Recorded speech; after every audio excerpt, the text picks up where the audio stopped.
Rabbi yassir wa la tu'assir, Rabbi tammim bil khair. Rabbana israh lana sudurana wa yassir lana umurana wa umurul muslimin wahlul 'uqdatam min lisanina yafqahu qawlana. Qala al-muallif rahimahullahu ta'ala wa adama nafa'a bi ulumihi wa barakatihi wa nafahatihi wa madati wa karamati fid darini amin.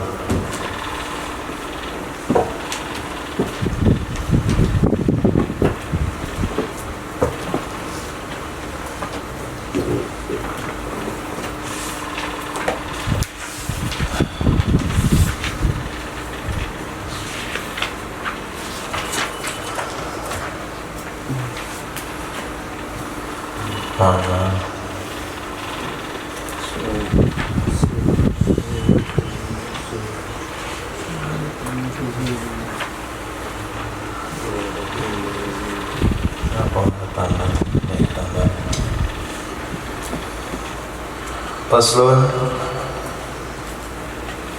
ziyadatul mausuf,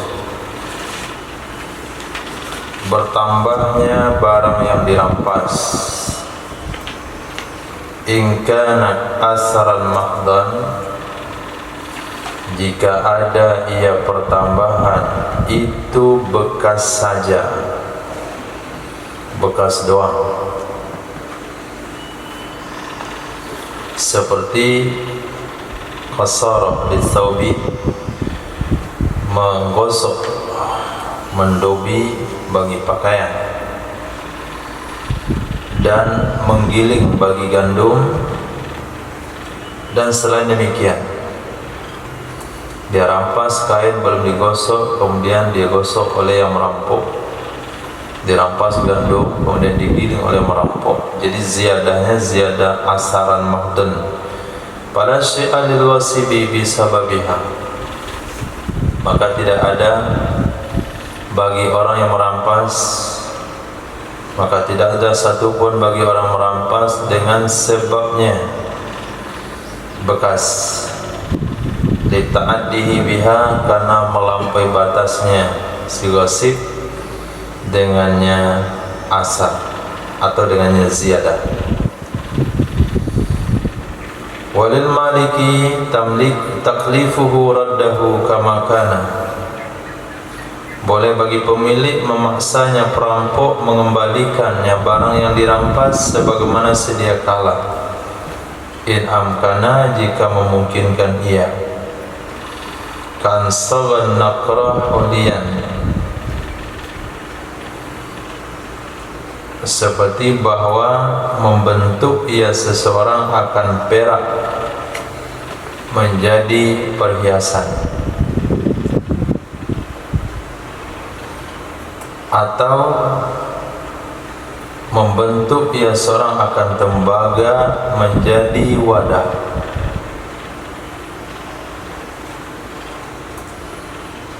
Titik. Cobatin sebentar kamera. Maka si pemilik berhak meminta kepada perampok kekurangan harga tersebut, atau barang yang sudah dikembalikan dan tidak barang yang bisa dikembalikan dan sudah dikembalikan tapi tetap harganya kurang, maka si perampok juga wajib mengganti arsul naqsi.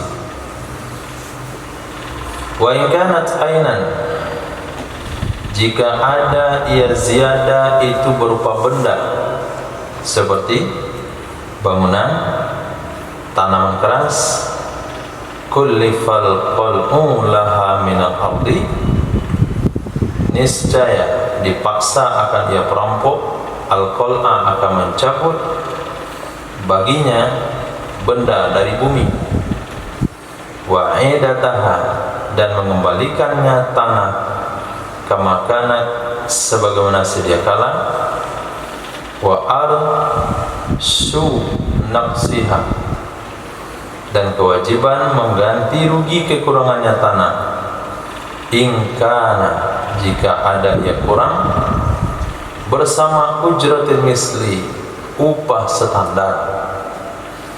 Dia rampok tanah orang setahun, dia bikin bangunan di situ, bangunan wajib dibongkar, tanah dikembalikan kepada seperti keadaan semula.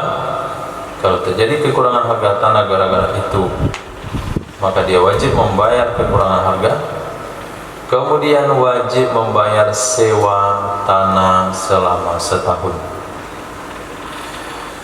Wa in sabara ghasibu as-sauba bisibrihi, jika mencelup mewarnai oleh orang merampok akan pakaian dengan pewarnanya sendiri, sibrihi dengan pewarna miliknya sendiri, al-hasili bihi fi ainun malun atau ainu malin, yang hasil dengan sebabnya pewarna sendiri padanya barang yang dirampok. Oleh apa hasil? Oleh ain harta. Berarti pada barang dirampok telah terdapat di sana ain harta milik perampok, yaitu pewarna.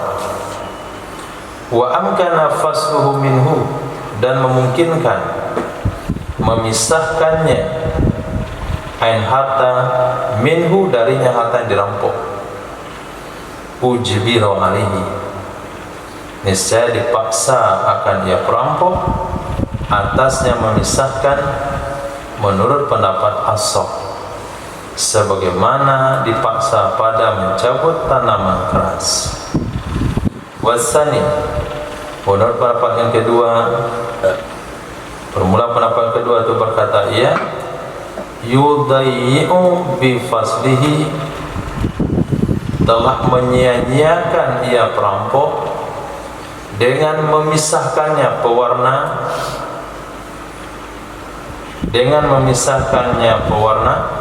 dengan sebalik tanaman keras. Kalau sekiranya kain diwarnai dengan pewarna lalu diputihkan kembali kepada asal mula, dan itu mungkin, maka pewarna yang dilunturkan dari kain tidak bisa dimanfaatkan. Sementara tanah yang ditanami dengan pohon wajib dicabut, setelah dicabut pohon masih bisa dimanfaatkan. Jadi menurut pendapat yang kedua, perampok tidak boleh dipaksa untuk melunturkan warna kain itu kembali karena menyebabkan hilangnya harta. Tidak boleh disamakan dengan pohon yang wajib dicabut dari tanah, karena mencabut pohon tidak menyia-nyiakan harta. Wa in yumkin fasluhu, dan jika memungkinkan memisahkannya. Kalau kita ambil pendapat yang pertama wajib dipisahkan, kalau memungkinkan niscaya. Fa illam tazid qimatu as-saubi bisabri, maka jika tidak bertambah harga pasarannya kain dengan sebab diwarnai, warna putih sama warna merah harganya sama saja, fala syai'a lil ghasibi fihi, maka tidak ada hak apapun bagi perampok padanya pakaian. Nah, seperti hari ini kain berwarna tanpa warna harganya sama, berarti penambahan warna tidak memberikan pengaruh, maka perampok tidak mendapatkan apa-apa. Wa inna qasad, jika kurang ia harga pasaran kain gara-gara diwarnai, lazimahul arsu, wajib akannya perampok membayar ganti rugi kekurangan yang hasilin naqsi bi fi'lihi, karena hasil kekurangan harga dengan perbuatannya perampok. Wa izadat bi fi'lihi bisibri, jika bertambah ia harga pakaian dengan sebab diwarnai, istaroka, niscaya berkongsi keduanya, pemilik sama perampok, fihi padanya, artinya pakaian, bin nisbah, dengan perbandingan harga. Contoh, fa in kanat qimatuhu qabla sibri asyara, jika adalah harga pasarannya pakaian sebelum dicelup itu 10, wa ba'dahu 15, dan setelah dicelup menjadi 15, falisahibihi thuluthani, maka bagi pemiliknya pakaian 2/3, walil ghasibi thuluthu, dan bagi perampok 1/3. Wa in kanat skimatu siblihi qabla istimali asyara,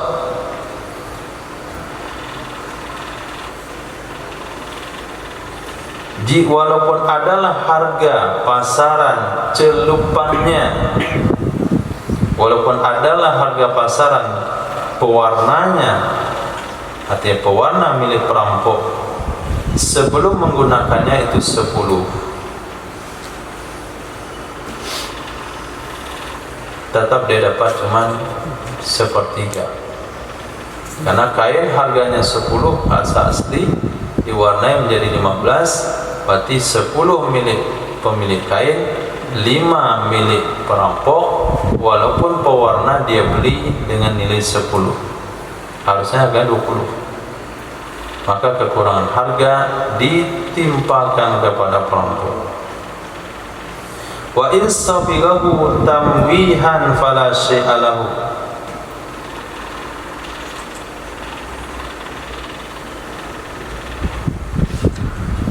dan jika mencelup ya perampok akannya pakaian tamwihan, hanya untuk mengkilatkan, maka tidak ada sesuatu baginya.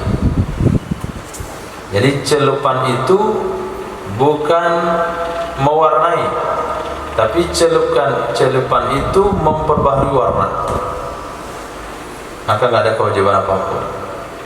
Kainnya memang asalnya warna kuning, tapi sudah pudar, kemudian dicelup lagi supaya lebih pekat kuningnya, itu disebut tamwihan. Berarti dia bukan mewarnai, hanya memperjelas warna, maka nggak ada bayar. Walau khalatal mausuba bighairihi, jikalau mencampur ia seseorang akan barang yang dirampok dengan selain barang dirampok, dia campur barang hasil rampokan dengan barang dia sendiri, wa amkanat tamyizu, dan memungkinkan untuk dibedakan, seperti gandum putih yang dirampok dicampur gandum merah miliknya, atau dicampur dengan syair. Kalau kita beras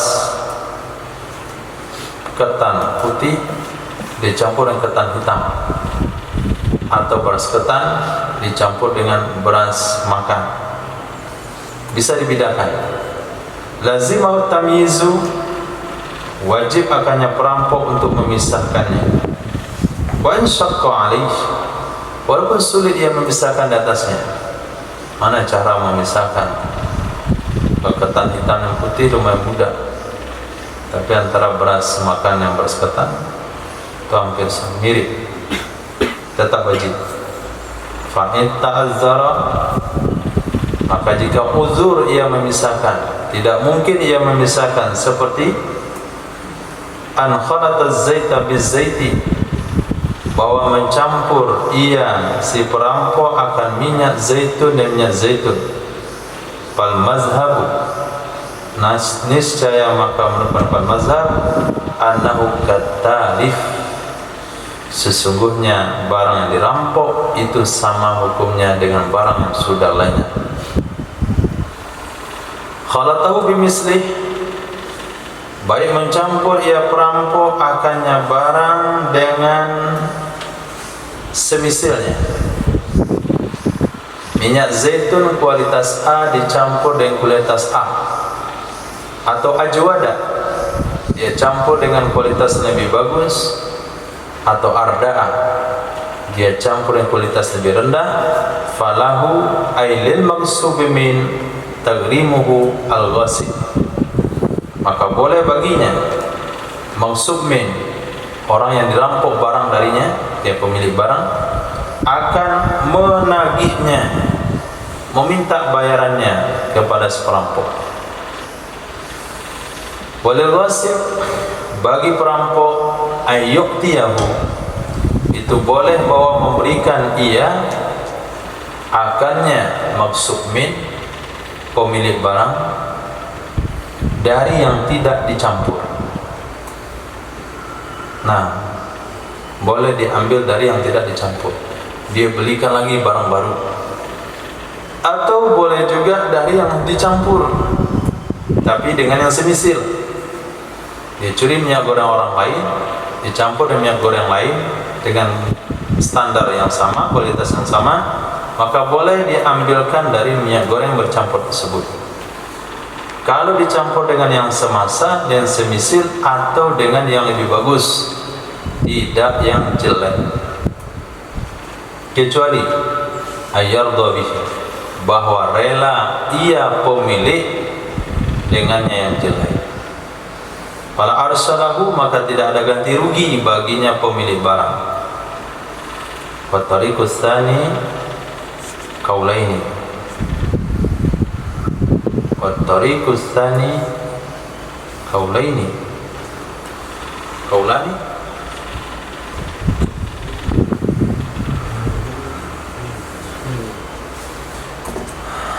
tariqus tsani qaulaini.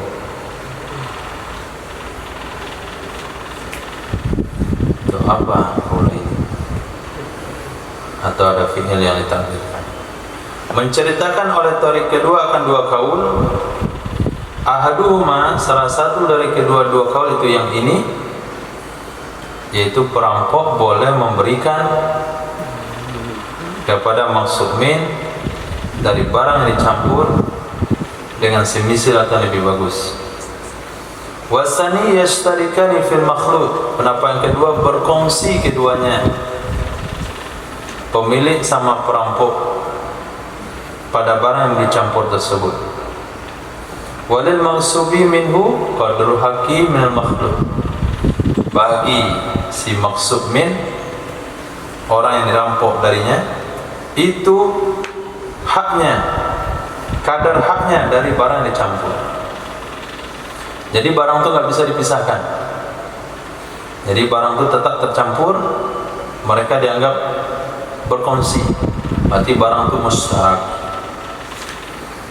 Wa illa, jika tidak, nah jika tidak bisa dianggap berkongsi karena barang dicampur dengan yang jelek atau di barang dicampur dengan lebih bagus sehingga perampok juga nggak mau, pakat talif, maka dianggap barang itu sudah lenyap.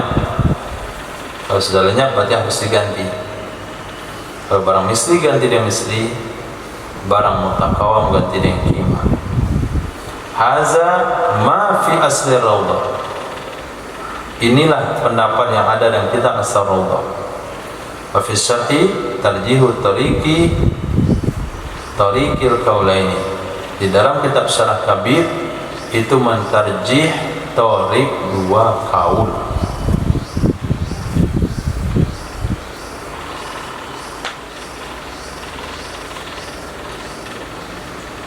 Walau wasabah khasyabatan, jikalau merampok ia seorang akan kayu,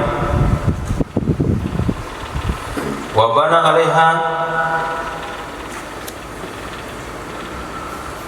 dan membikin bangunan ia seorang di atasnya kayu-kayu.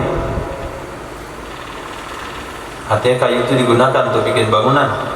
Ukhrijat, niscaya dikeluarkan akan ia kayu, diambil, dicopot, dilepaskan akan ia kayu. Waruddat ila malikiha, dan dikembalikan akan ia kayu ke pemiliknya. Artinya yalzamuhu dzalik, wajib akannya perampok oleh demikian. Jadi atap rumah harus dibuka dulu. Kalau kayu itu dipakai untuk kasau atau untuk kasau namanya. Wa arsu naqsiha, dan mengganti rugi kekurangannya kayu, inna fasad, jika dia kurang, ma'a ujratil misli, beserta upah standar.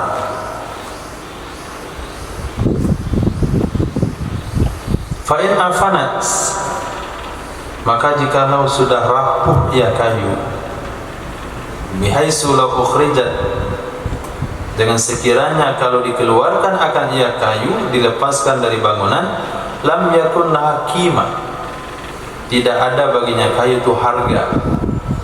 Fahia, maka dianya kayu sama dengan barang yang sudah hilang, seperti kayu yang sudah digunakan untuk plafon. Nah, itu sudah dianggap hancur itu.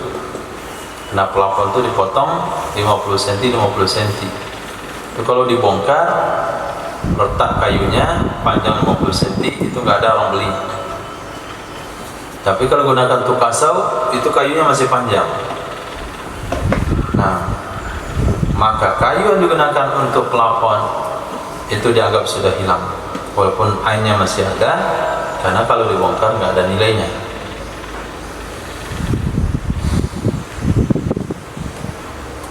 Nah,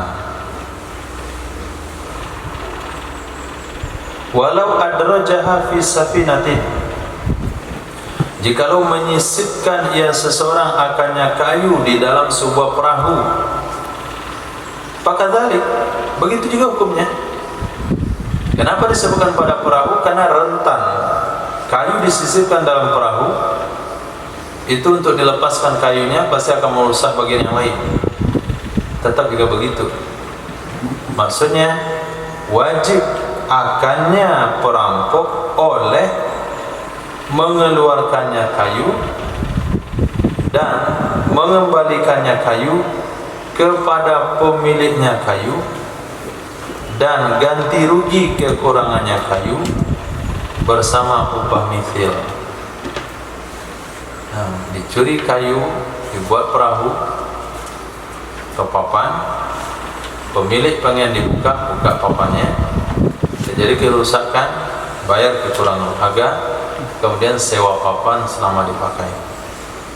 Kecuali ayyukhaffa min ikhrajiha, dikhawatirkan dari mengeluarkannya kayu dari perahu akan talak nyawa. Ternyata kejadiannya masih di dalam laut, dan papan kayu itu ada pada bagian kalau dilepas akan masuk air, nggak boleh. Nah, akan menyebabkan hilang nyawa atau harta maksumain, yang maksum kedua-duanya. Biangkana asfala safina, dengan bahwa ada ya kayu itu di bagian bawah perahu. Wahia fil lajjatil bahar, dan dianya perahu itu sedang di dalam gelombang laut.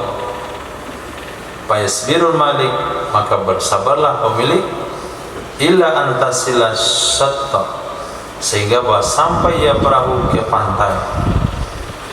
Wa yakhuzul qima lil hailula, dan mengambil ia pemilik akan harga untuk keluar dari masalah. Kalau sekiranya pemilik tetap menginginkan di tengah laut supaya selesai masalah, boleh mengambil harga pasaran kayu tersebut. Tapi untuk memaksa pemilik perahu melepaskan kayu di bagian bawahnya yang menyebabkan penumpang lain tenggelam atau harta lenyap, maka hukumnya tidak boleh. Wa min ghairil mustasna an takuna safinata 'alal ardi, dan dari yang tidak dikecualikan, dan dari yang tidak dikecualikan itu bahwa adalah perahu di atas tanah atau murasyad. Nah, punya layar,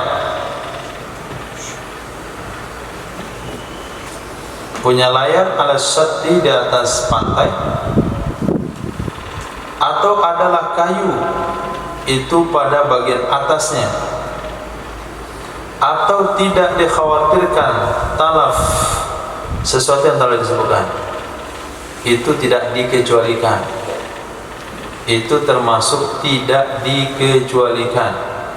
Kalau tidak dikecualikan, wajib mengembalikan kayu-kayunya, wajib dilepaskan kekayuan dari perahu yang dibuat dari sebagian kayu yang dicuri tersebut. Kalau perahu masih di tanah, atau perahu di tepi pantai, nggak di tengah laut, dan perahu itu ada layarnya, atau tidak khawatir tenggelamnya nyawa. Kenapa nggak khawatir? Karena semua yang dibawa itu adalah orang pandai berenang. Nah, kalau dibuka papanya tenggelam perahunya pun nggak ada yang mati, maka tetap wajib dikembalikan kayu yang dicuri tersebut. Wa kharaja bimaksumin, keluar dengan kategori orang-orang maksum. Tidak wajib memulihkan kayu demi menyelamatkan nyawa orang-orang maksum. Siapa yang keluar? Nafsul harbi, diri orang harbi dan harta si harbi. Ternyata yang merampok itu adalah si harbi, pemilik kapal harbi, penumpangnya harbi, semuanya itu boleh dituntut di tengah laut oleh si pemilik. Kalau pemilik bisa menyelamatkan diri. Kalau dia penumpang juga di situ, sebaiknya jangan dia tuntut. Walau watil ghasibul amatal mausubata aliman bit tahrimi liwatiha hudda alaihi. Jikalau menggauli oleh perampok akan budak yang dirampas, karena dia tahu yang hukum haram bagi menggaulinya budak, niscaya dihukum had di atasnya perampok, karena sesungguhnya itu adalah zina. Wa in jahila tahrimahu, jika dia tidak tahu keharamannya, dikira budak yang dirampok itu sudah boleh digauli dan dia melakukan ibrok sebelumnya. Bagaimana sampai nggak tahu? Ka'an qariba ahdu bil Islam, seperti baru saja masanya memeluk Islam. Fala hadda alaih, maka tidak ada hukum had di atasnya.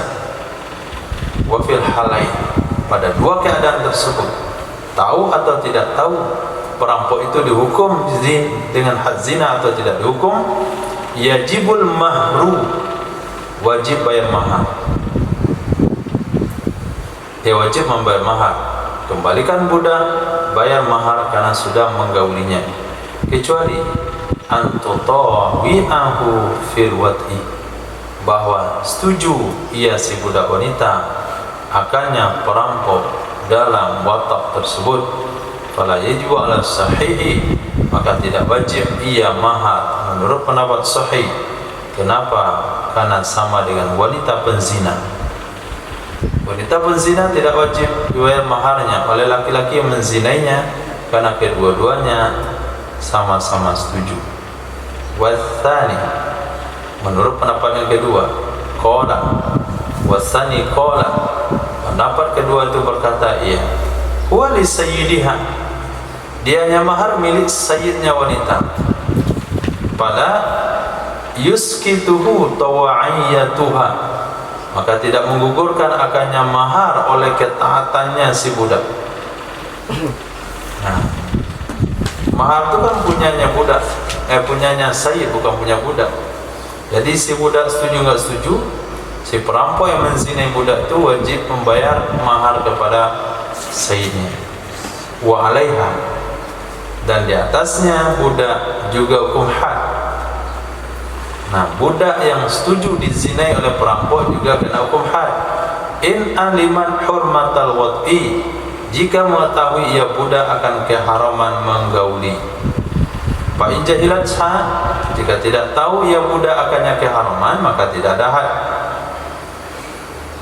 Walau kanat bikran, jika ada ia budak masih perawan, fa alaihi mahru bikri, maka kewajiban terhadap perampok yang sudah menggauli budak tersebut mahar perawan, kemudian ganti rugi keperawanan, atau ganti rugi keperawanan bersama mahar janda. Dua pendapat, apakah langsung membayar mahar perawan ataukah bayarnya mahar janda tapi ditambah dengan nilai daripada keperawanan yang hilang. Caranya adalah berapa harga budak dengan kondisi yang saat itu, nah perawakannya, kecantikan dan sebagainya kalau kondisinya perawan, dan berapa harganya kalau sudah janda. Tafawud itu disebutkan arsu bikara. Wajahani, dua pendapat. As-sahhuhuma ats-tsani, pendapat yang kuat dari keduanya adalah pendapat kedua. Yang wajib dibayar oleh perampok bukan mahar, tapi adalah mahar janda ditambah ganti rugi perawan hilang. Wa wad'ul mustari minal ghasibi ka wad'ihi fil haddi wal mahri, menggauli oleh pembeli. Dari mana dibeli? Dari si perampok. Itu sama dengan menggaulinya perampok dalam hal hukum had dan mahar. Ternyata budak wanita yang dirampok telah dijual oleh perampok kepada pembeli. Pembeli itu lalu menggauli budak tersebut. Kalau dia tahu itu budak yang dirampok dan dia tahu itu budak haram digauli, maka pembeli itu akan dihukum zina, had zina. Nah, tapi kalau nggak tahu tidak, atau dia tidak tahu bahasanya yang dibeli adalah budak hasil rampokan. Fa'in alimah hurmatal wati, kalau dia tahu haramnya wata, hudda, bisa dihad akan ia pembeli yang menzinai budak. Wa in jahilaha, jika dia tidak tahu akannya keharaman zina, bijahli kauniha mausubatan, dengan sebab jahil keadaannya budak itu barang dirampok sebagai contoh, maka tidak ada had, dan di atasnya tetap membayar mahar, kecuali antutawi'ahu, bahwa mentaati ia si budak akannya si pembeli, dan arsul bikaro, ganti rugi keperawanan yang hilang. Fa in gharamahu al-mahra, jika membayar ia si pembeli akannya mahar. Di pembeli budak ini yang telah menggawil budak tersebut membayar mahar budak kepada sayyid, berarti dia telah mengeluarkan harta. Lam yarji bihi alal ghasib fil azhar, saya tidak boleh minta kembali, minta ganti rugi ia pembeli dengannya mahar kepada perampok menurut pendapat azhar. Kenapa tidak ganti rugi? Karena sesungguhnya mahar yang dibayar adalah imbalan perbuatannya pembeli. Yang menggaulikan kamu, masa perampok yang bayar mahar. Wasani yarji'u bihi alaihi fi halatil jahli bi kauniha mausubah. Menurut pendapat yang kedua, boleh minta kembali, minta ganti rugi ia si pembeli dengannya mahar atasnya perampok dalam kasus tidak tahu. Di saat tidak tahu keadaannya budak itu hasil rampokan, kenapa dia boleh minta ganti rugi pembayaran mahar kepada sayyid yang telah dia bayarkan, boleh diminta kepada perampok? Li'annahu warrahu, karena sesungguhnya perampok telah menipu ia akan pembeli dengan menjual barang tersebut. Wal khilafu jarin fi arsil bikara, perbedaan pendapat juga berlaku tentang ganti rugi keperawanan. Hanya pembeli ini ganti rugi keperawanan kepada sayyid, maka tidak boleh minta kembali ia perampok dengannya ganti rugi keperawanan menurut pendapat azhar, karena dia yang telah melakukannya.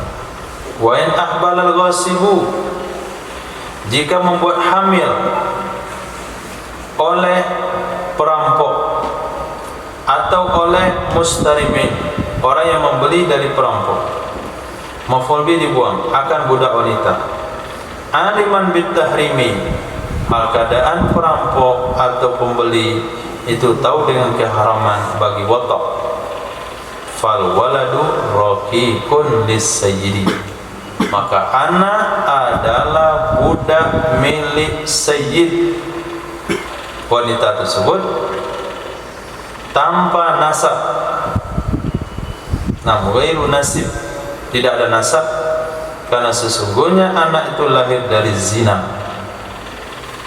Wa in jahilat tahrima, jika tidak mengetahui ia perampok atau orang membeli dari perampok akan hukum haram, maka anak itu adalah hurrun nasib, orang merdeka yang punya nasab. Lisubhati, karena watak subhat, bil jahli, dengan sebab tidak tahu.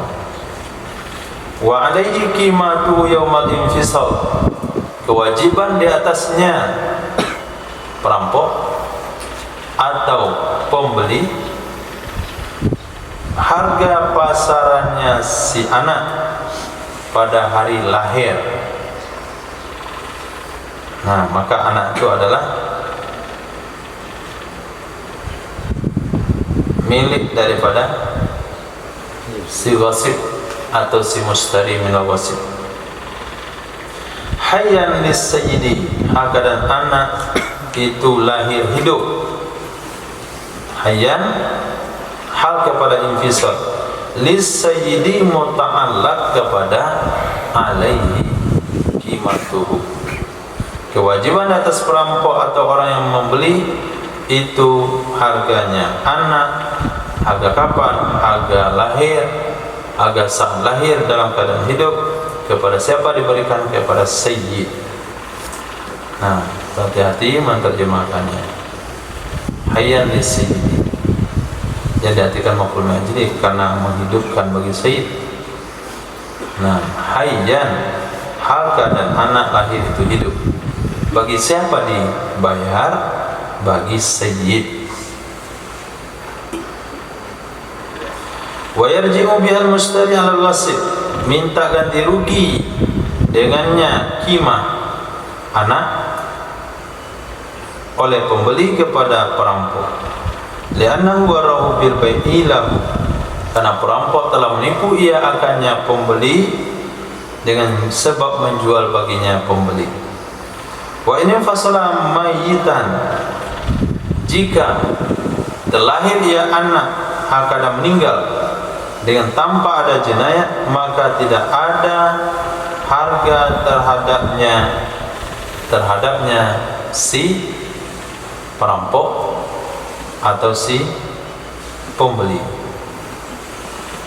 Nah, kalau sekiranya anak itu meninggal bi ghairi jinayah atau bi jinayatin, atau anak itu meninggal dengan sebab jinayah, pahala jani domanuhu, maka kewajiban di atas pelaku jinayat yang menyebabkan anak itu meninggal itu harganya, menanggungnya. Walil maliki, bagi pemilik budak itu boleh tadminul ghasib, minta ganti rugi kepada yang merampok. Wa iqasu bihi, disamakan hukum dengannya si pemilik akan pembeli dari perampok. Jadi orang yang membeli dari perampok itu ganti ruginya kepada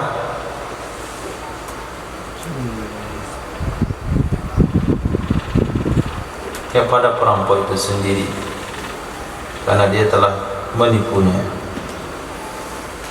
Dan dikatakan seperti demikian di dalam masalah raqiqil munfasil mayitan bi jinayatin, pada budak yang terlahir akan meninggal dengan jinayah. Wa fi damanil ghasibi lahu bi ghairi jinayah wajhan, dalam membayar oleh perampok baginya kandungan dengan yang meninggal dengan tanpa jinayah, ada dua pendapat. Perampok menggauli budak, budaknya hamil, pas melahirkan anaknya meninggal. Nah, wa fi damanil ghasibi lahu bi ghairi jinayah wajhan, dalam masalah membayar oleh orang merampok baginya anak budak yang terlahir dalam keadaan mati dengan tanpa jinayat, itu ada dua pendapat. Ahaduhuma na'am li ummih, salah satu dari dua pendapat itu iya. Nah, wajib dibayar bagi ibunya si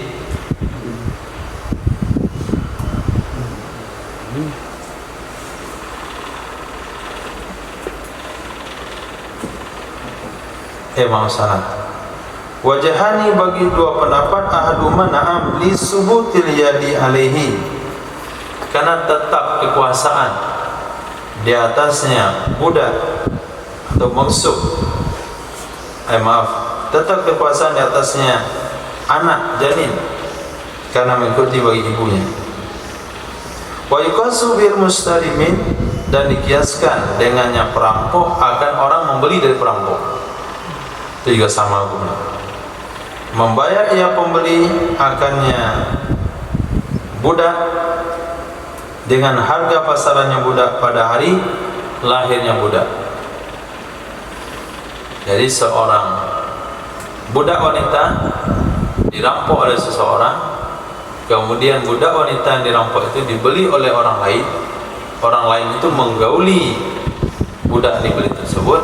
Kenapa dia gauli? Karena dia nggak tahu itu hasil rampokan, atau tahu tapi dia nggak tahu bahwasanya menggaulinya haram. Maka lahirlah anak. Nah, anak ini akan menjadi anak merdeka bagi perampok, menjadi anak merdeka bagi orang yang membeli. Nasab anak itu kepada dia, karena dia nggak tahu.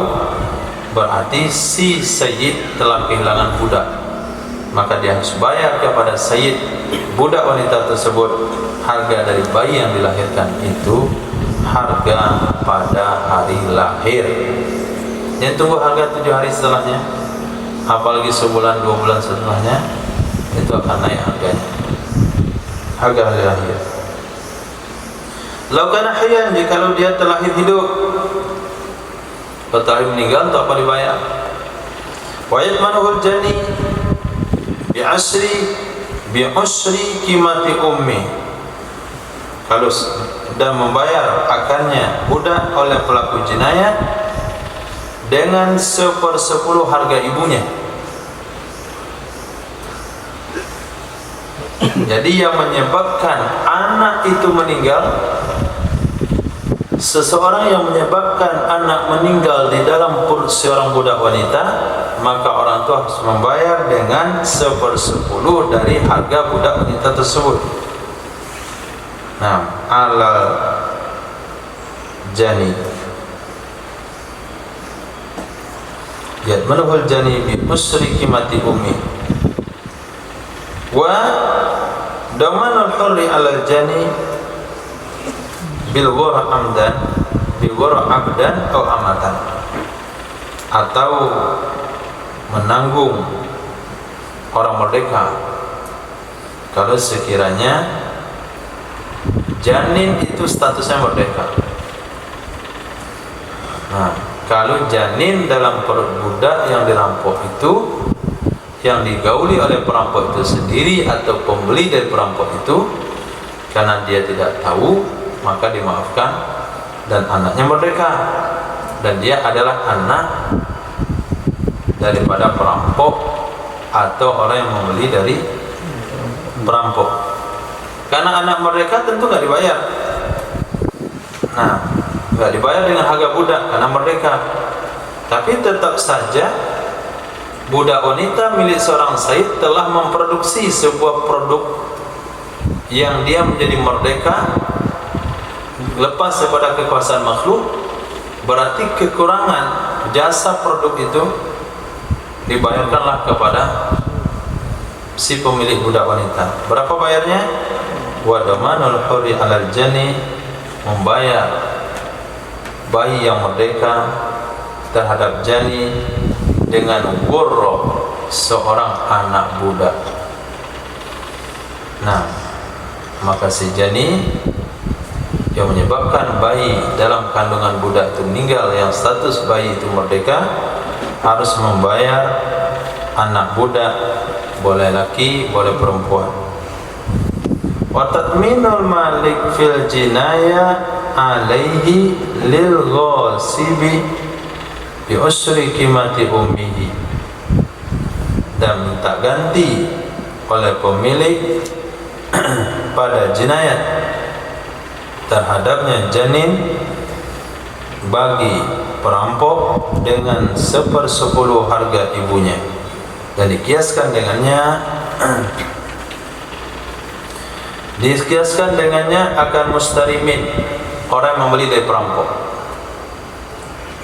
Wasati fi babil jinayah, dan akan datang dan nanti dalam bab jinayah, annal ghurra tahmiluhal aqilah, sesungguhnya anak budak tersebut itu memikul, menanggung akannya oleh keluarga daripada pelaku jinayat selain usul dan furu'. Wa kaza badalul janin ar-raqiq al-majni alaih tamilhul aqila fil adhan. Begitu juga ganti rugi janin yang statusnya budak yang dilakukan jinayat terhadapnya itu menanggung akannya oleh akilah menurut Bapak Azhar. Walau talifal maqsubu indal mustari, jikalau hilanglah barang yang dirampok di sisi pembeli. Si A merampok sesuatu barang, lalu dia jual barang tersebut. Setelah dia jual barang tersebut, dibeli oleh seseorang, dan barang itu hilang di tangan pembelinya, sehingga barang tidak bisa diambil. Wa gharamahu limalikihi,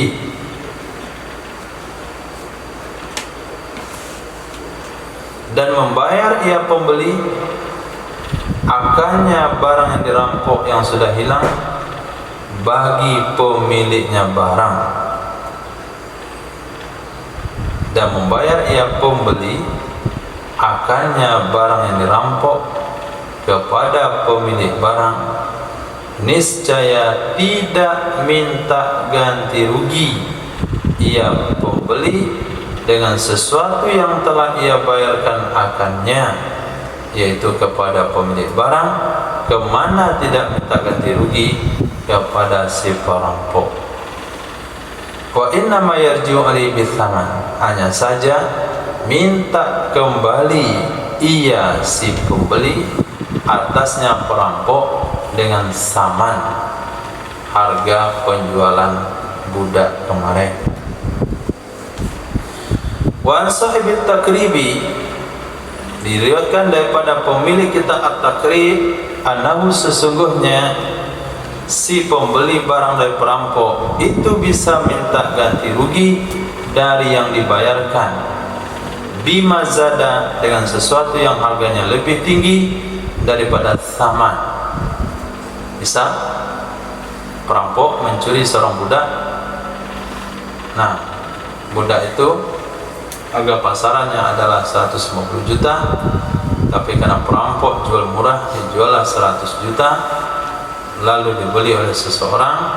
Di tangan seseorang tersebut budak itu kabur, hilang tanpa jejak, atau meninggal karena unsur afa, kecelakaan dan sebagainya, berarti budak wanita itu telah lenyap di tangan pembeli. Pendapat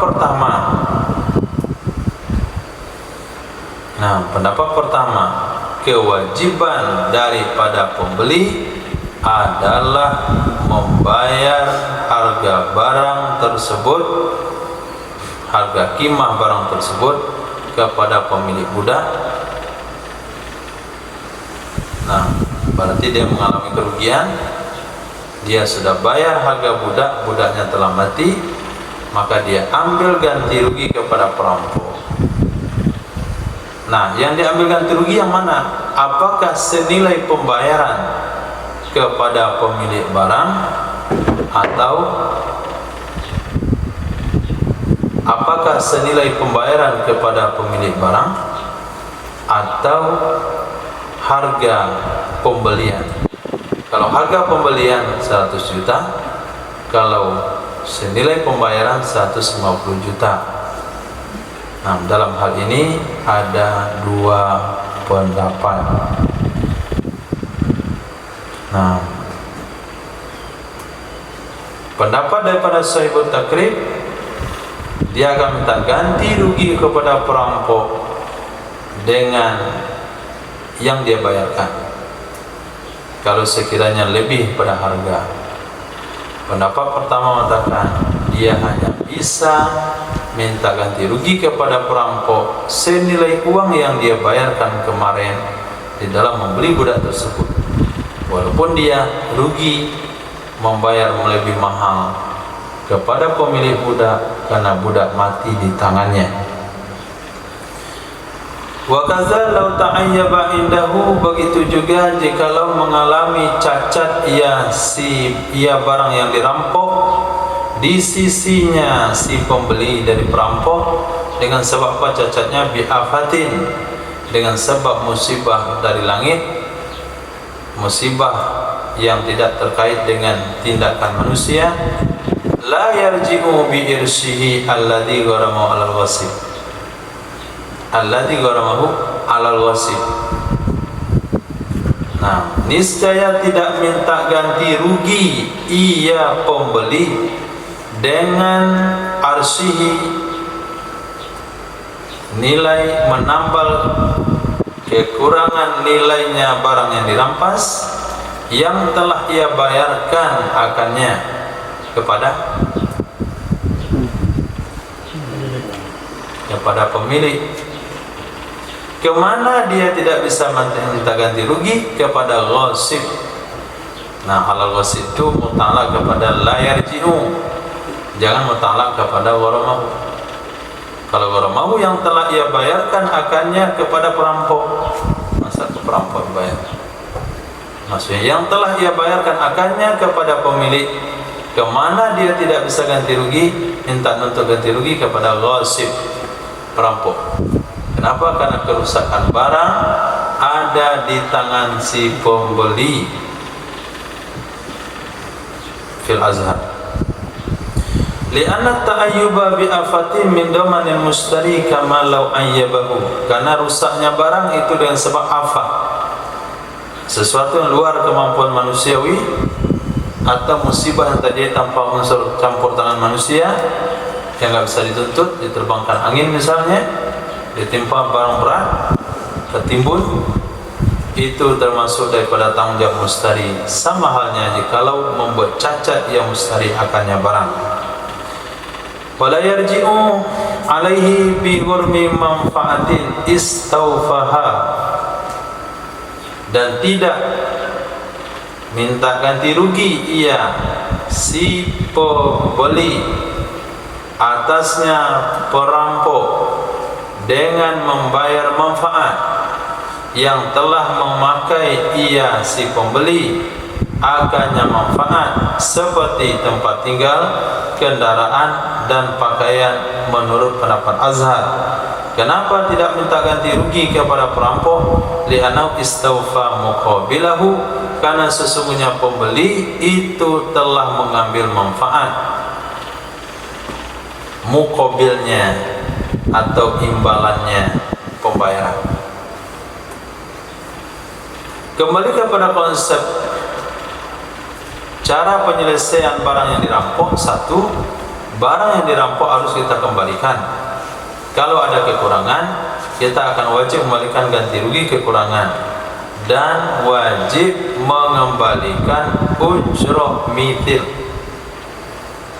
Nah, misalnya dirampok rumah oleh si A, rumah yang dirampok oleh si A dijual kepada si B. Kemudian setelah sebulan baru tahu itu rumah rampokan, maka rumah ditarik oleh pihak yang berhak, rumah dikembalikan pada pihak berhak, maka pembeli yang menempati rumah itu wajib membayar sewa rumah sebulan. Nah, sewa rumah yang dia bayar, dia tidak boleh minta ganti rugi kepada perampok yang telah merampok rumah tersebut, yang meminjam rumah itu kepadanya. Kenapa? Karena yang tinggal di situ dia, bukan perampok. Nah, itu pendapat yang kuat. Wa yarji'u alaihi bi gharmi ma talifa indah, dan boleh minta ganti rugi, dan minta ganti rugi ia si pembeli atasnya perampok dengan membayar sesuatu yang lenyap di sisinya pembeli dari manfaat dengan tanpa diambil. Nah, kembali juga kepada hukum dasar perampokan. Apabila kita merampok motor selama 1 bulan, motor dipakai atau tidak dipakai, wajib membayar sewa motor selama sebulan. Sekarang si pembeli motor rampokan itu telah membeli motor dari perampok dan motor selama sebulan tidak dipakai, maka si pembeli tetap wajib membayar upah sewa motor sebulan kepada pemilik motor, sementara dia tidak memanfaatkan. Maka pembayaran seperti ini boleh pembeli minta ganti rugi kepada perampok karena manfaat motor tidak digunakan.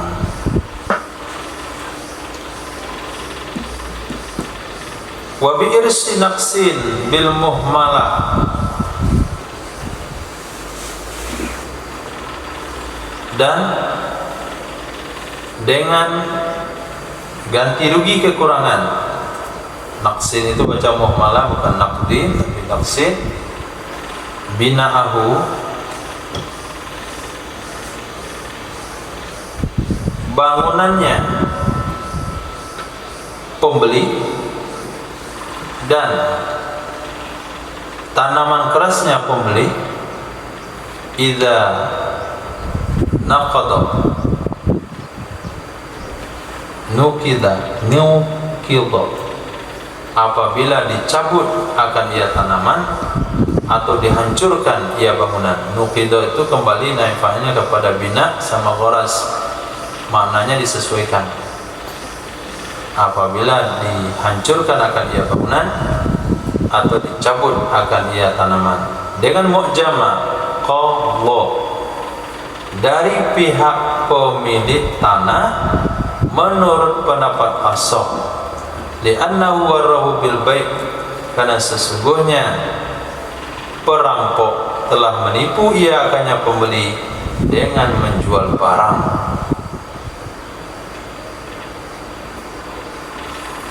Wasani fil ula, menurut pendapat yang kedua pada kasus pertama, yaitu ganti rugi bangunan.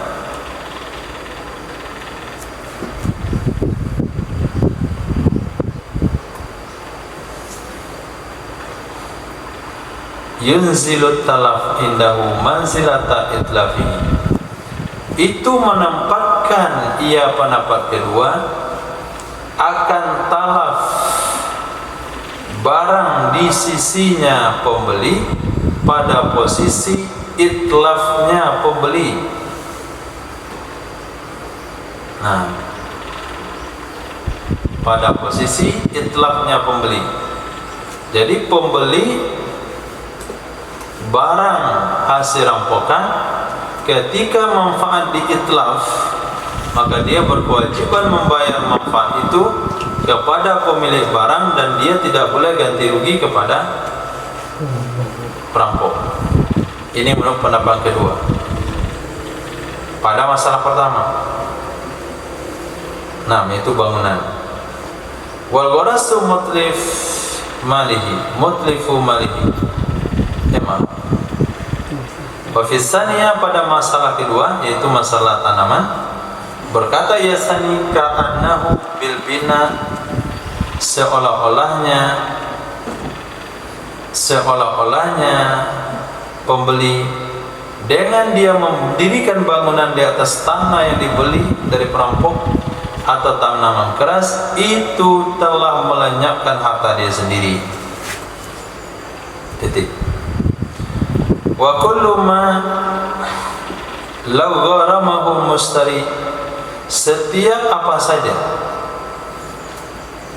jikalau telah membayar akannya apa saja oleh si pembeli, niscaya minta ganti rugi ya pembeli dengannya apa saja kepada perampok dari hal-hal yang telah disebutkan di atas, yaitu ujratul misil dengan barang yang tidak dimanfaatkan, kemudian harga barang kalau barang rusak karena afah dan sebagainya. Lau gharamahul ghasib ibtidaan, jikalau membayar akannya kewajiban oleh perampok sejak dari awal. Ketika pemilik barang menagih tagihan kekurangan barang atau apa saja namanya kepada pembeli, lalu pembeli mengarahkan minta ke perampok, maka perampok melunasinya, maka niscaya tidak minta kembali ia perampok dengannya apa yang sudah dibayarkan terhadap mustari, karena al-qarara alaih, kewajiban akhir, ketetapan kewajiban di atasnya perampok. Wa mala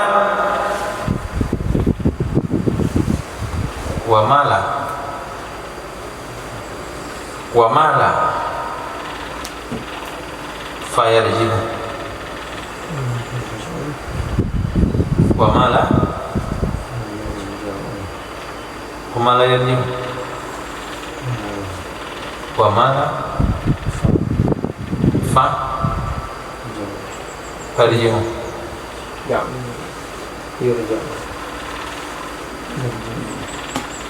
wa mala fayarji'u, mala sesuatu yang tidak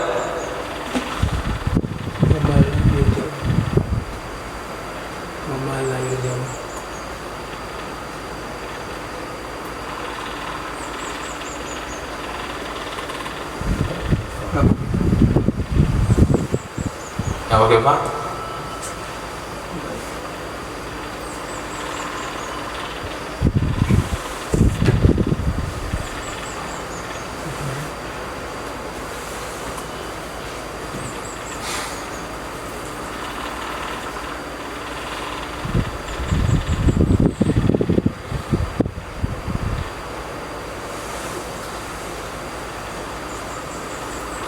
Wa ma la yarji'u, dan bermula sesuatu yang tidak minta ganti rugi ia si pembeli, fayarji'u, maka boleh minta ganti rugi ia pembeli.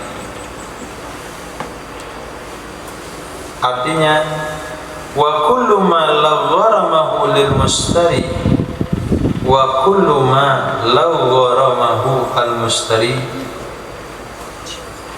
dan setiap sesuatu jikalau telah membayar akannya sesuatu oleh pembeli, itu tidak rujuk ia pembeli dengan satu kepada wasif dari hal yang telah disebutkan di atas.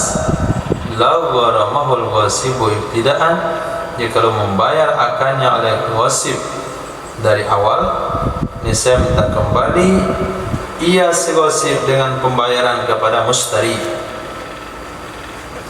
Nah, ada bayaran-bayaran yang sifatnya penanggung akhir. Milik barang menuntut sewa barang selama 1 bulan dan barang itu tidak dimanfaatkan oleh pembeli, maka kewajibannya perampok. Tapi kalau dimanfaatkan berarti kewajiban pembeli. Nah, maka barang-barang la yarji'u, yang tidak minta kembali ia si pembeli, artinya setiap sesuatu jikalau membayar akannya oleh pembeli, dia tidak bisa rujuk kepada si wasif dari hal yang disebutkan. Jikalau membayar akan barang tersebut oleh perampok dari awal, niscaya minta kembali ya perampok dengannya barang kepada mustari. Nah, jadi kewajiban-kewajiban ganti rugi, sewa barang, ujratul misil yang menjadi kewajiban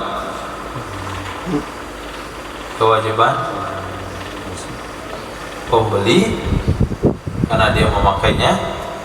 Nah, kalau sekiranya yang membayar itu adalah perampok, maka perampok bisa minta ganti rugi kepada pembeli. Qultu, aku katakan sebagaimana kata Imam Rafi dalam kitab Syarah Wa kullu man ambatat yadahu ala yadil wasif, setiap seseorang yang ambatat asbatat banat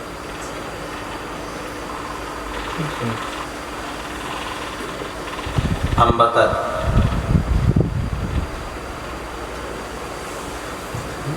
ini tahu putra nih.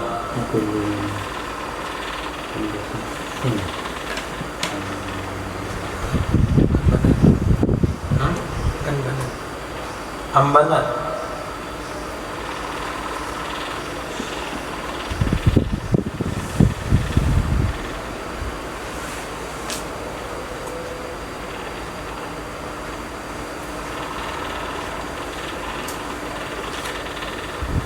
Allah ambanat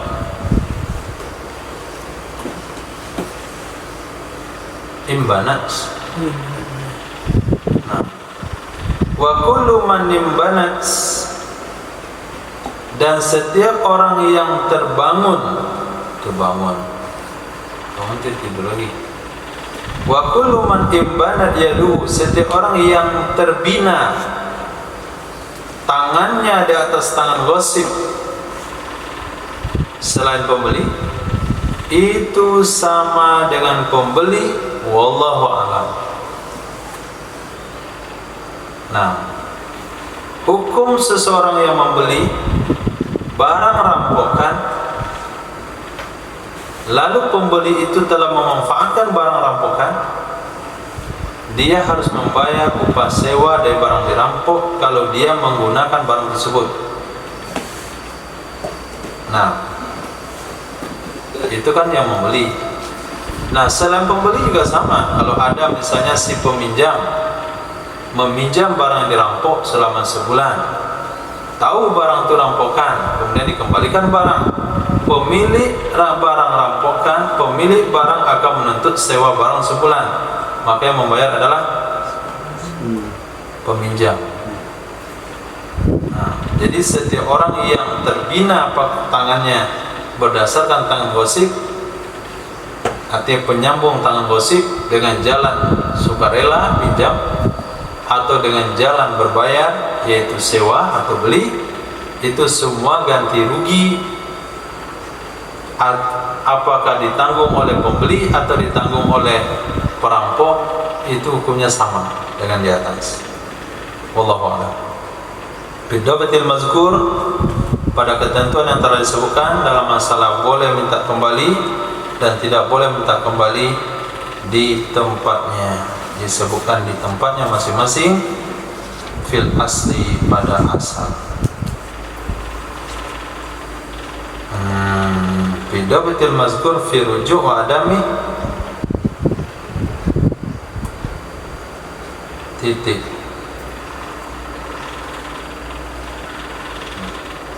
Ma'luha itu ada judul baru.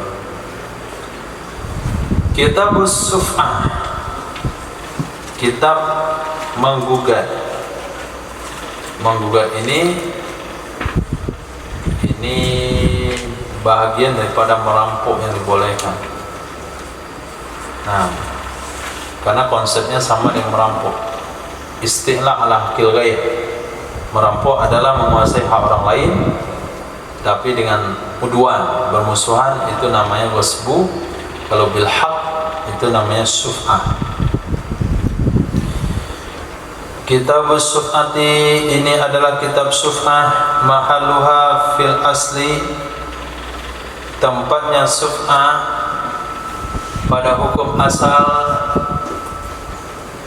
itu adalah kebun yang menjadi milik dua orang. Sebagai contoh, ada satu kebun dimiliki oleh dua orang. Sebagai contoh, yabi'u ahaduhuma nasibahu minhu, menjual oleh salah satu dua orang tersebut akan jatahnya darinya kebun. Kemana dijual? Kepada selain teman kongsinya. Kepada selain teman kongsinya. Fayasbutu li syarikihi, maka tetap bagi teman kongsinya hakku tamalukil mabi, hak menguasai barang yang dijual secara paksa. Bimisli saman, dengan menyerahkan semisil harga pembelian atau dengan harga pasaran. Kama seperti sebagaimana akan dijelaskan nanti. Si A si B berkongsi satu kebun, miliki berdua. Si A diam-diam menjual jatahnya kepada si C, maka si B boleh menuntut kebun yang dijual kepada si C. Si C setuju atau tidak setuju dengan cara mengalihkan harga jualan saman, harga dan akad. Bisa juga dia bayar kimat kalau sekiranya dia tidak jual, tapi dengan cara dia wakafkan, wakaf boleh dengan cara dia hibahkan misalnya. Titik. Fahaqqut tamalluki fima dzukir huwa musamma syuf'ah. Maka cara hak memiliki, hak menguasai pada sesuatu yang disebutkan di atas, dialah yang disebut dengan syuf'ah. Syar'an, menurut istilah syara'.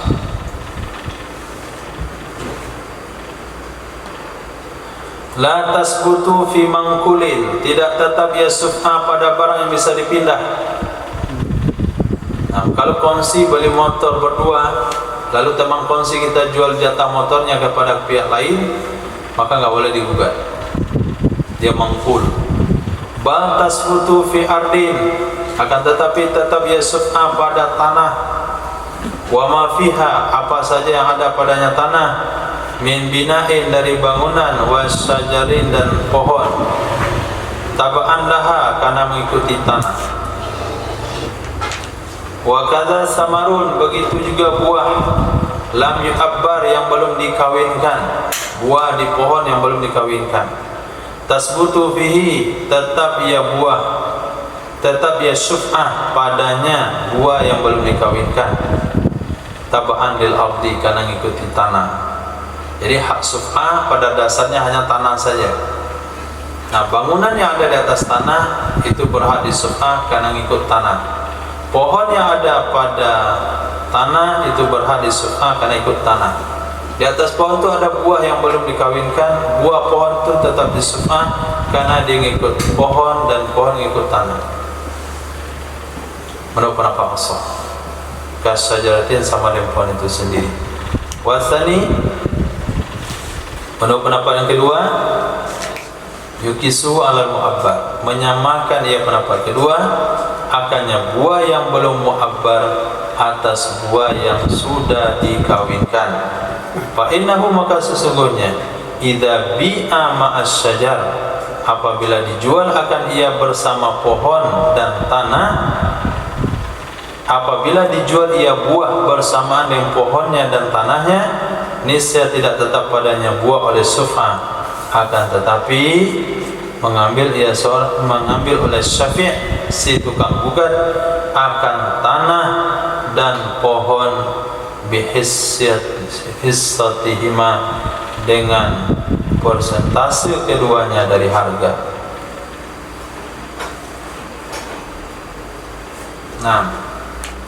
Salah satu teman kongsi daripada tanah telah menjual jatah tanahnya beserta pohon yang ada di dalamnya dan buah yang sudah ada di pohon tersebut dengan satu harga 50 juta. Maka dituntut oleh pemiliknya, teman kongsi, kepada pembeli, saya akan ambil tanah dan pohon itu, seberapa kamu jual kemarin? Kata si pembeli, saya beli kemarin itu lengkap tanah, pohon, dan buah. Sementara buahnya sudah mu'abbar, sudah dikawinkan, berarti buah nggak boleh disyuf'ah. Buah tetap menjadi milik pembeli. Yang disyuf'ah hanya tanah sama pohon saja. Maka berapa harga tanah dan pohon dan berapa harga buah? Karena buah tidak diambil kembali, maka itu dicari menurut persentasenya. Hissati.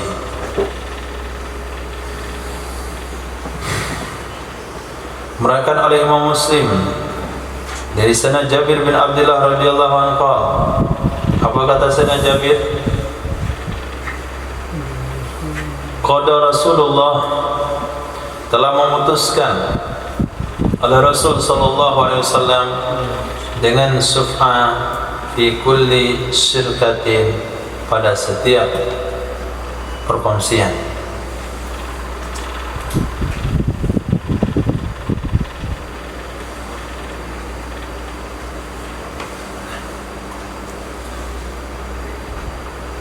Fi kulli syirkatin lam tuqsam, pada setiap perkongsian yang tidak bisa dibagi. Raba'ah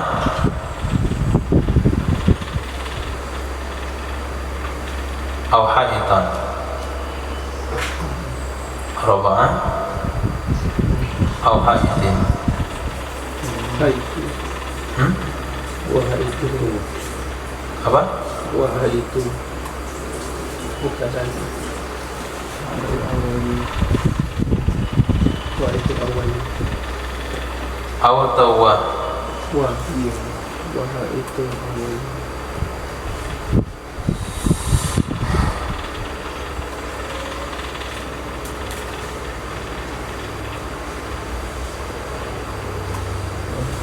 Allah karim.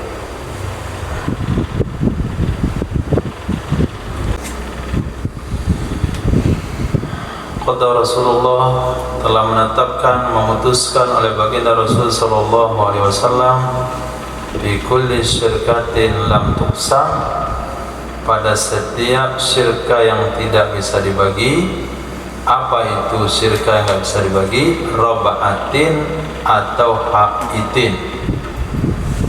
Nah, artinya al-awalu manzil, yang pertama itu rumah. Raba'at itu artinya rumah. Wasani, yang kedua haitin itu artinya kebun, bustan. Wala syuf'ata fi bina'in aw gharasin ufrida bil bait, tidak ada syuf'ah pada bangunan atau pepohonan yang disendirikan dengan dijual karena tidak ada tabaiyah, mengikuti. Jadi teman kongsi ini menjual tanahnya saja, setelah itu menjual pohonnya saja. Maka yang disuf'ah hanya tanahnya saja, pohon nggak ikut disuf'ah karena telah dipisahkan dari tanah. Yang boleh disuf'ah adalah syirka lam tuqsam. Nah, kalau sudah tuqsam nggak ikut lagi dia. Fala syuf'ata fi hujratin,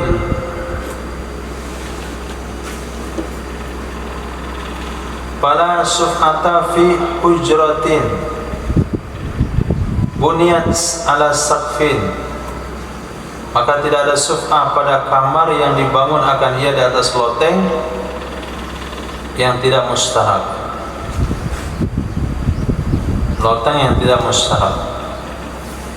Bi an ikhtassa bi ahad syarikaini, dengan bahwa menjadi hak khusus dengannya loteng oleh salah satu dua kawan kongsi padanya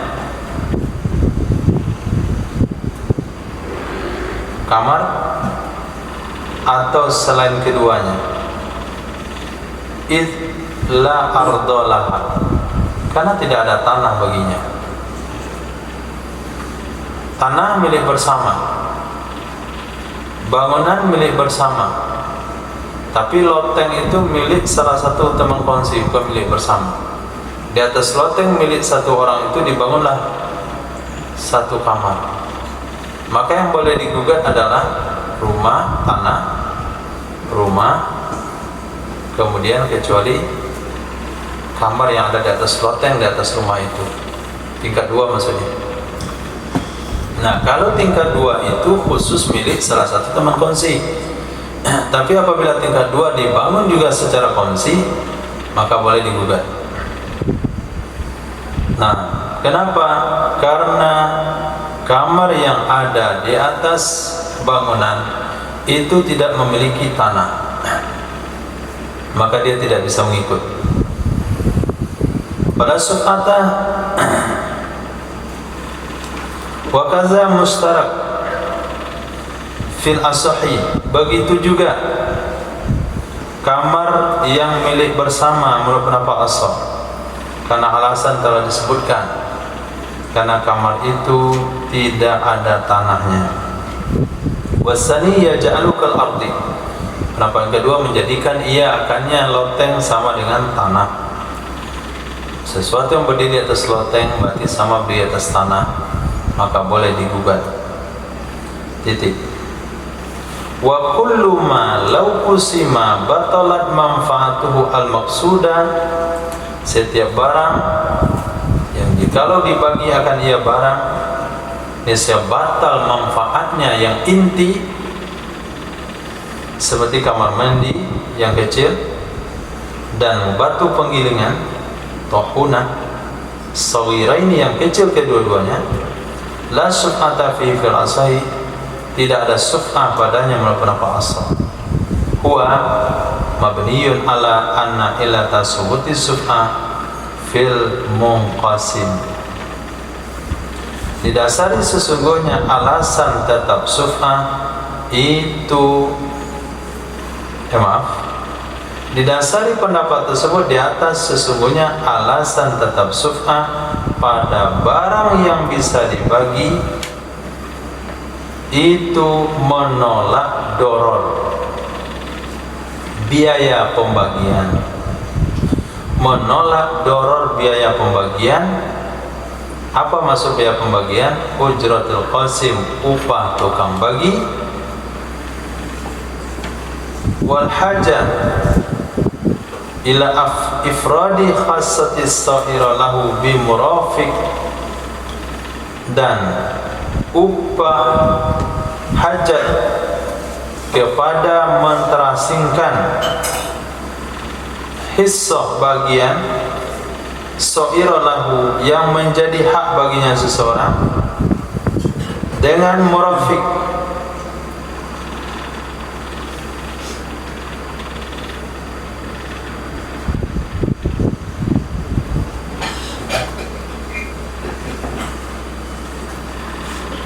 Allah, dan hajat ini atau kepada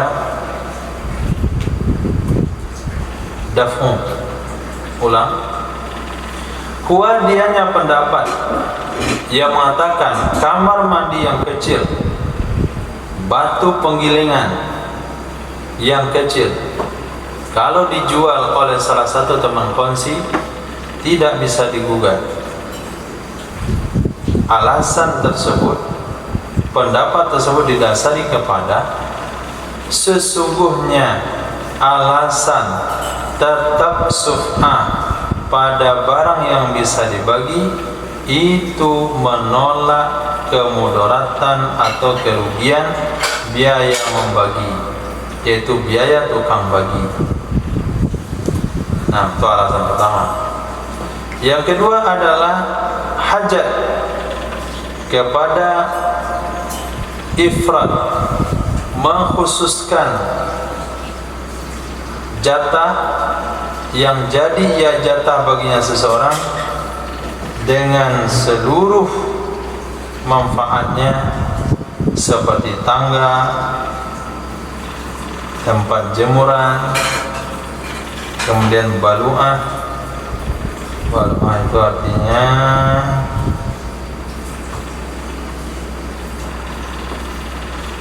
lubang limbah dan seumpamanya. Nah, kalau teman kongsi, kalau barang itu masih kongsi, tangganya kita pakai berdua, tempat pembuangan sampahnya dipakai berdua, tempat jemurannya dipakai berdua. Jadi hajat untuk menguasai sendiri.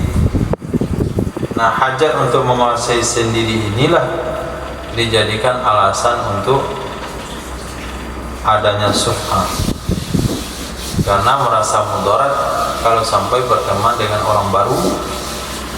Kita membeli suatu tanah dengan teman yang kita kenali karena kita merasa tahan dan bisa bersama dalam memanfaatkan ini barang-barang yang sifatnya satu, seperti tangga, jemuran dan sebagainya.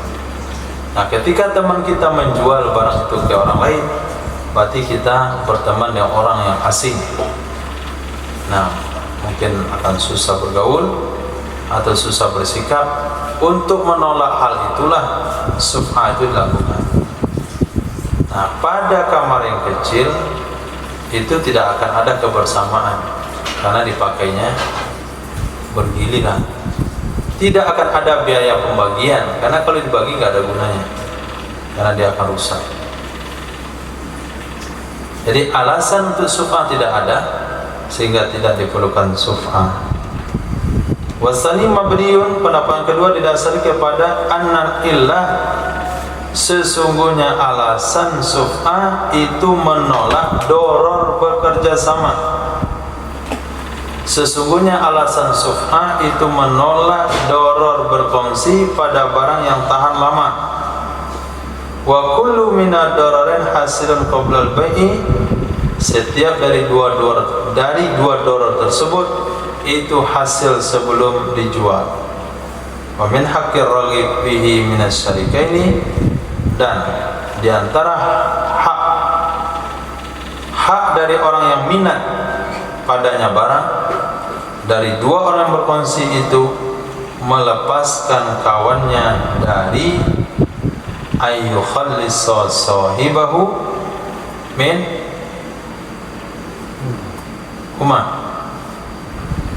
melepaskan kawannya dari keduanya dengan cara menjual baginya. Nah, dari dua doror. Fa idza ba'an li ghairihi, apabila dia jual kepada orang lain, sallatahu syar'u, memberi hak kekuasaan atasnya kawan oleh syarak untuk mengambilnya darinya pembeli kedua atau dari pembeli. Jadi kamar kecil yang dijual, yang kalau dibagi tetap tidak bermanfaat, seperti kamar mandi yang kecil atau batu penggilingan yang nancap di bumi ya. Tapi yang batu penggilingan kita kan nggak nancap di bumi. Batu penggilingan kita tuh mengkul. Ini batu penggilingan yang menancap di tanah. Nah, sehingga bisa diputar oleh keledai atau hewan lainnya. Nah, kalau dibagi dua, nggak ada lagi harganya, maka pendapat yang pertama nggak boleh gugat, karena alasan gugat itu sendiri adalah mengelakkan biaya membagi, sementara barang ini nggak boleh dibagi karena nggak ada gunanya. Pendapat kedua bukan itu alasan suf'ah. Alasan suf'ah adalah supaya bebas daripada kemudaratan kebersamaan bersama orang, nggak leluasa kalau berdua. Nah, kalau demikian berarti kan masih ada pada kamar mandi yang kecil, maka bolehlah suf'ah. Jadi perbedaan itu berdasarkan apa sih alasan suf'ah? Ternyata alasan suf'ah semuanya itu benar. Nah, ada orang alasan ingin memiliki sesuatu sendiri karena tidak nyaman berdua. Nah, atau karena dia sudah berpisah. Kuliah, sama-sama kuliah di Padang. Nah, beli motor sendiri mahal, kongsilah mereka beli motor berdua. Si A sudah lulus, si B nggak lulus, si A mau pulang kampung, tentu perlu bagi motor. Nah, itu berarti tujuannya adalah membagi. Sebaiknya adalah si yang pulang kampung ini menawarkan kepada teman kongsinya untuk membayar jatah dia, bukan dijual ke orang lain. Dijual ke mahasiswa baru yang ngongkos di tempat yang sama. Nah, kemarin asik saja mereka berdua karena satu hobi. Nah, yang satu ini hobinya beda. Nah, pas kuliah dia minta sholat ke masjid dulu baru pulang ke rumah. Ini agak alim dikit. Nah, diajak malam minggu nggak mau. Akhirnya salah satu teman merasa terganggu, Nah, alasan itulah syuf'ah diadakan. Itu namanya doror syirkah. Nah, wala syuf'ata illa lisyarikin, tidak ada syuf'ah kecuali bagi teman kongsi. Bi khilafil jari, dengan sebalik tetangga. Tetangga pun enggak punya hak syuf'ah. Kita bertetangga dengan orang lain, tetangga menjual tanahnya ke orang lain, kita enggak berhak menggugat. Segugat karena setetangganya enggak berhak. Merakan oleh Imam Bukhari di sini Jabir bin Abdullah radhiyallahu anhu qol, innama, hanya saja menjadikan oleh baginda Rasul sallallahu alaihi wasallam asyuf'ata fi kulli ma lam yuqsam, pada barang yang belum dibagi. Kalau barang sudah dibagi itu enggak boleh gugat lagi. Kalau barang sudah dibagi lalu teman kongsi kita menjual jatahnya, enggak boleh gugat karena sudah dibagi. Walau ba'adaran, jikalau menjual yasarakan rumah, walahu syarikun fi mamarriha, jikalau menjual yasarakan rumah dan baginya seseorang itu ada teman kongsi pada tempat lewatnya rumah, yang mengikuti baginya rumah, biangkana bidarbi ghairi nafid, dengan bahwa ada ya rumah itu di gang yang tidak tembus, fala syuf'ata lahu fiha, maka tidak ada syuf'ah baginya teman padanya rumah, lintifa'is syirka fiha, karena tidak ada kongsi padanya rumah. Nah, kita sama teman sama-sama memiliki rumah di satu gang. Nah, selama kita bertetangga dengan teman tersebut, itu gang yang dilewati di depan rumah kita tidak ramai. Tapi setelah setelah tetangga kita jual rumah dia ke orang lain, ternyata pembeli rumah itu orang super sibuk, banyak tamu, sehingga gang depan rumah kita itu keseringan dilewati oleh orang. Tamunya si tetangga tadi. Tetangga yang kemarin tamunya gak banyak. Nah, jadi depan rumah tuh aman. Nah, tetangga baru tamunya banyak, sehingga depan rumah bising. Berhakkah kita beli rumah itu? Karena kita sama-sama punya gang yang sama? Tidak. Nah, kenapa? Karena tidak ada syirkah di situ. Fala syuf'ata lahu fiha, tidak ada syuf'ah baginya seorang padanya rumah, karena tidak ada syirkah padanya rumah. Was-sahihu thubutuha fil mamar, pendapat yang kuat itu tetapnya syuf'ah pada tempat lewat. In kana lil mushtari tariqun akhar, jika ada bagi pembeli itu jalan yang lain, ilat dari menuju rumahnya. Nah, kita sama-sama buat rumah, bertetangga, tapi jalan kita buat berdua. Nah, maka kita berhak menggugat jalan itu. Jalan ini mau saya balik, masa bayar sama kamu separuh dari harga jalan, karena kami dulu membuat rumah jalan ini berdua. Jadi sekarang saya menguasai jalan ini sendiri. Itu boleh, karena jalannya syirkah. Syaratnya adalah rumah tetangga itu, tetangga baru itu, dia punya jalan lain ke tempat lain. Tapi kalau nggak ada, itu satu-satunya jalan, nggak boleh.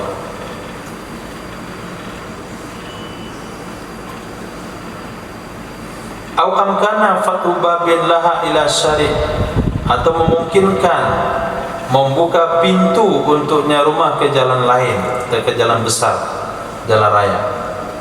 Wa ila, jika tidak, wa illa mungkin fatu babin wa tariqin, jika tidak memungkinkan membuka pintu baru, tidak juga ada jalan lain, maka tidak tetap ia syuf'ah padanya jalan. Hadran, karena menjauhkan, mewaspadai dari idrar, memudaratkan dengan pembeli. Ini rumus orang beli tanah begitu. Nah, cara membeli tanah itu beli tanah bagian depan. Nah, ketika tanah dibeli bagian depan, tanah belakang hilang akses. Ketika tanah belakang hilang akses, harganya langsung turun. Nah, ketika turun baru kita beli. Setelah kita beli baru kita buka jalan dari tanah kita terus ke belakang. Itu metode ekonomi ya. Itu termasuk metode ekonomi. Nah, membeli tanah akses penting sehingga menutupi akses ke belakang. Tanah panjangnya sepanjang jalan itu, ada tanah sepanjang jalan ukuran 200 meter, ke belakang 200 meter. Si fulan tuh beli tanah 200 meter di pinggir jalan. Nah, ini yang dibeli. Belakang 200 meter nggak dibeli. Seharusnya kan dia beli separuh dua kan. Nah, paruh dua ke belakang, tapi dia beli paruh dua memanjang. Itu kalau ada pemilik tanah mau jual itu ngomong betul-betul bodoh deh. Nah, kalau kamu sudah menjual sepanjang jalan itu tanah ke orang lain, tanah kamu lewat mana? Lewat udara? Kecuali dia punya heli. Kalau masuk pakai heli, itu lain lagi masalahnya. Khair. Nah, ilmu ekonomi itu dilarang dalam Islam. Nah, kenapa? Karena idrar bil mustari. Wasani tasbutu fihi. Pendapat kedua tetap sufha padanya. Oh, ini kesempatan ini. Saya akan gugat jalan ini karena jalan ini adalah kami beli berdua. Akhirnya apa? Rumah tetangga itu tidak punya akses jalan. Ada dua cara. Satu, kamu jual rumahmu ke saya. Dua, kamu bayar sewa setiap lewat di jalan saya. Mana kira-kira lebih menguntungkan? Dan kedua-duanya menguntungkan bagi si syarik qadim. Hukumnya haram. Nah, tapi fikih mengatakan boleh. Kenapa boleh? Karena haknya ada. Wal mustari huwal mudiru bi nafsi bi syira'ihi. Pembelilah yang dia telah memudaratkan dirinya sendiri dengan membelinya agar ini rumah. Kamu yang bodoh, kenapa beli rumah di situ? Nah, sebelum beli rumah harusnya nanya, ini jalannya kemana? Saya beli tanah ini, jalan akses jalannya kemana? Itu pertama kali ditanya. Oh, tanah si fulan. Nah, si fulan tuh mau nggak dia jual tanahnya untuk saya beli jalan? Terus si fulan tuh mau jual nggak tanahnya? Oh, si fulan tuh nggak pernah mau menjual tanahnya. Yang kamu jual lewat saja, tanahnya nggak boleh. Itu apa kita beli? Nah, si pembeli dia tidak memikirkan hal itu dari awal.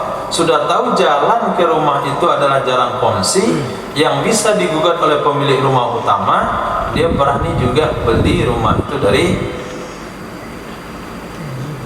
tetangga si penggugat itu. Wasalisu lisyariki akhdhu bisyuf'a. Pendapat yang ketiga, bagi teman kongsi itu boleh mengambil yang syuf'a in amkanan mustari minal mururi, jika memungkinkan oleh pembeli dari lewat. Kalau mungkin lewat boleh. Jam'an bainal haqqain, demi menggabungkan dua hak, demi menjaga dua hak. Satu hak daripada syarik, satu lagi hak daripada tetangga baru atau mustari. Walaqad Syekh Abu Muhammad menyamakan hukum oleh Syekh Abu Muhammad dengan tidak mungkin fil khilaf, dalam masalah khilaf, idza kana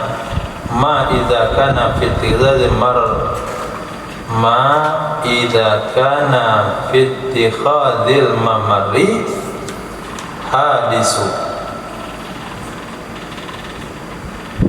asura au mu'nah laha waqa'a wa yukhadhu min dhalika wajhun bi adami subut fi syikil awal wa huwa muqabil sahih fihi al-mu'abbari bi fasid arda aidan wajjaha bi anna fi subut darun li mushtari fa sayyakulu yantafi bima syarata wa yasqila bis subut fa yatabu kainul mamar qabilan lil isma' ala asai sabiq al-qaddul nafiz fa ghairu mamluk la sufhata bi maridaba daral mabi'a minhu qat'an.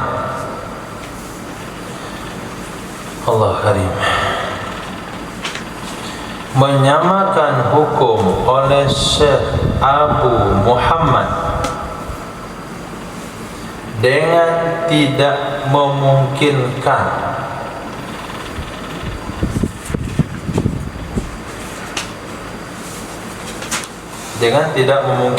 lewat. Berarti di atas wasalisu lisyariki akhdhu bisyubhah. Pendapat yang ketiga, bagi teman kongsi boleh mengambil jalan tersebut dengan syubhah jika memungkinkan oleh pembeli dari melewati jalan ke rumahnya, apakah dengan cara terbang atau pesawat atau jalan lain. Nah, Syekh Abu Muhammad menyamakan dengan tidak memungkin itu dalam masalah khilaf. Apa disamakan? Sesuatu idza kana fi ittikhadil mamarril hadis usrun, begitu. Apabila ada untuk mengambil jalan baru itu kesulitan. Memang ada jalan baru tapi sulit, perlu dicor dulu, atau ada biaya baginya yang akan jadi mu'natun laha waqaf. Nah, itu dianggap tidak mungkin. Ada sih jalan baru tapi harus dibuat lagi, harus buat jembatan, harus dibersihkan, harus dicor. Itu dianggap tidak ada, dianggap nggak mungkin. Jadi mungkinnya itu mungkin instan, bukan mungkin yang proses. Nah, dipahami dari demikian akan satu pendapat dengan tidak tetap syubhah pada bagian awal, yaitu mengambil jalan baru itu ada kesulitan. Itu adalah muqabil sahih. Pada masalah tersebut mengungkapkan Imam Nawawi dengan yang kita Raudhah juga, wawajjaha, dan memberikan pandangan Imam Nawawi bi anna fi subut, sesungguhnya di dalam menetapkan hak syubhah itu ada doror bagi mustari. Nah, itu merugikan bagi pembeli.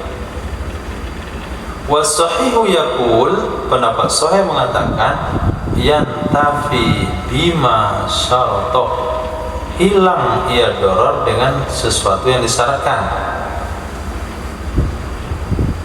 Kan bisa hilang dorornya dengan syarat-syarat.